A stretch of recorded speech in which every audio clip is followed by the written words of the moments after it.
rastlaşırıq və oruc çətinliyi digər həyatda olan çətinlikləri asanlaşdırır bizim üçün. Bizim yanaşmalarımız çox önəmlidir.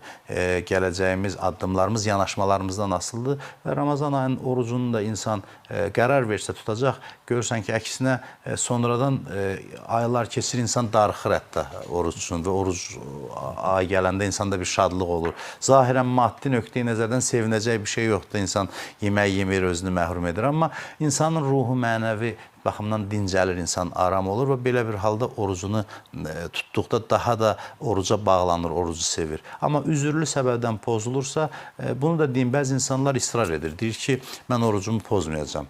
Tutaq ki, həkim deyir, sənə zərərdir, ciddi ziyanı var, oruc tutmaq olmaz. Bu deyir, yox, Allah mənə kömək olar, mən oruc tutacağam. Bu yanlışdır. Yəni, o insanlar günah etmiş olurlar oruc tutmaqla.